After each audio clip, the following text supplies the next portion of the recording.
What's going on? Welcome back to the channel. So today is June the 30th. I want to give you a quick pre-market update, go over some of the hot movers and what big money is doing today. Before we get into any of that, make sure to hit that thumbs up. And with that, let's get right to it.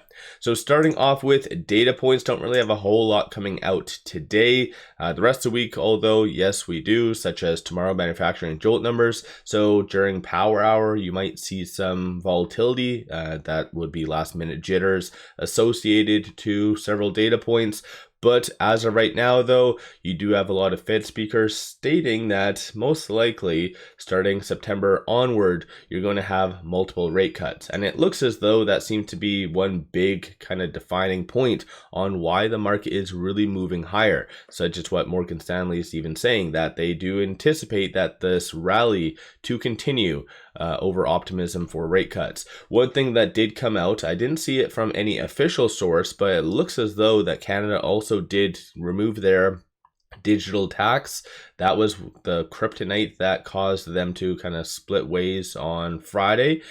So ultimately, that looks maybe negotiations might be starting. So let me know your general thoughts on that. As far as today goes, it looks pretty optimistic. So Dow is up 0.6, S&P up 0.48, NASDAQ up 0.76. As I mentioned in previous videos, the S&P is currently at 6,200. So most likely the next strong resistance level for that will be roughly around that 63.50 to 64. So there's a lot more room for it to essentially go up. So let me know your general thoughts on that in the comments below. But aside from that, getting right to it, SoFi is up 3.14%. A couple different attributing factors. One is just its technicals. Second, the overwhelming amount of in the money options is causing market makers to cover. And so you do see a lot of big abnormal transactions during the pre-market. So good to see. And then as well, SoFi would very much benefit from a lower interest rate environment.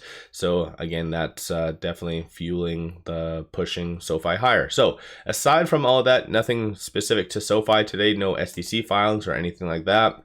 13.57% of the free float is being shorted. Works out to be 147.31 million shares overall being shorted. So I do anticipate shorts to return a little bit today. That's just a logical thing.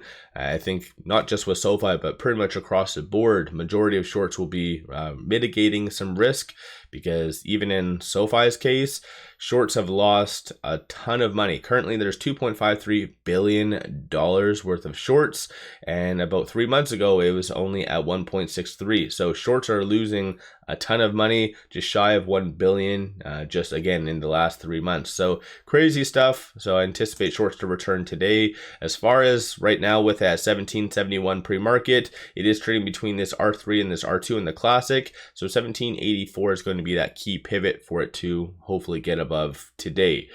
In my opinion, I do feel like you will have the one or two abnormal spikes, as what SoFi usually does have, to possibly get above that R3. But I think ultimately today it'll close right below that. So if you're swing trading, day trading, just keep that in mind. But aside from that, moving on is INMB. So this one I did bring up, I believe it was on Thursday during the pre-market. Regardless, even today, a lot of volume. So right now it's down 59.41%. A couple things did come out recently. So on Friday, midway throughout the day, you had that registered offering, 19 million. Currently, the market cap is 123 million. So that's why it did go down 15% on Friday. Today's news was this right here. And as I've kind of explained to you, biotechs aren't really my forte, and a lot of this is over my head, but from my understanding, this doesn't sound too good, somewhat neutral in nature, but clearly market did have a little bit higher expectations ultimately. So, and on a side note, this is phase 2. So phase 2 is definitely a big deal.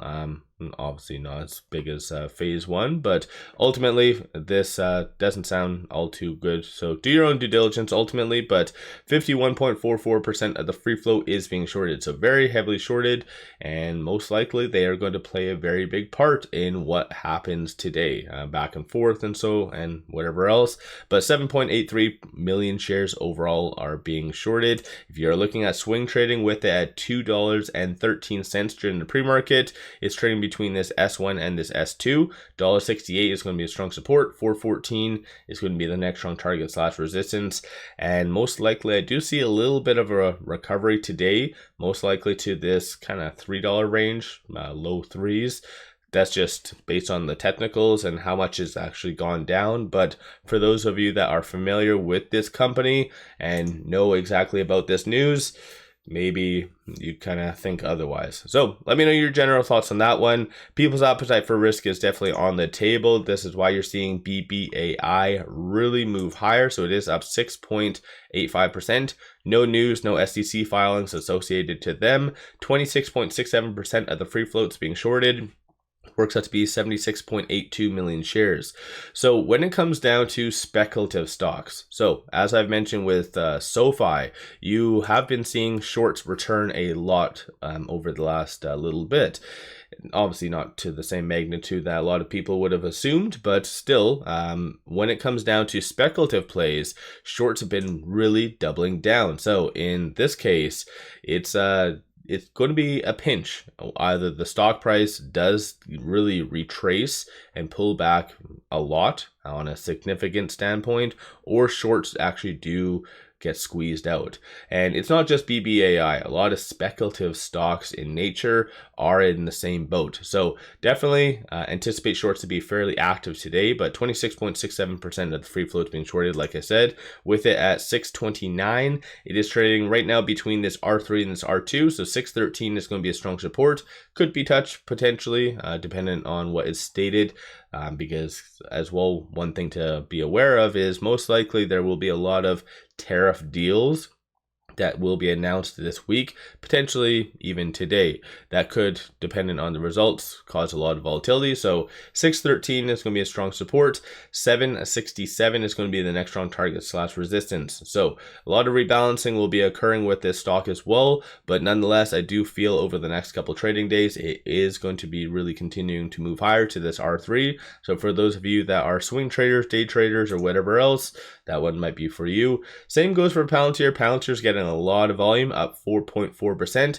That is following Friday's pullback of 9.37. They did put out news this morning though, so it looks like Palantir and this company are joining forces to help federal government agencies reinvent operations with AI. So once again, kind of establishing Palantir within government agencies, and they've been good for that from the get-go. So Palantir is definitely getting some good attention today. 2.52% of the free floats being shorted, works to be 54.9 million shares overall being shorted. I know I mentioned in the past that shorts have been really scared of Palantir, but recently shorts did increase, went from about 2 to 2.5% of the free float being shorted. So shorts are starting to get a little bit more bold. I don't know if that's a indication of something or whatever else. So let me know your thoughts on that. And when it comes down to Palantir, I've done dedicated Palantir videos under one of my other YouTube channels. And there's always a lot of sketchy things with Palantir. Even though it's not heavily shorted, not a squeeze play, not a meme stock, you do see often enough cost to borrow minimum being negative, meaning there is a broker out there physically paying people to short Palantir. In addition to that, shares on loan, 22.13 million shares. Number of shares being shorted, 54.92. So math doesn't add up.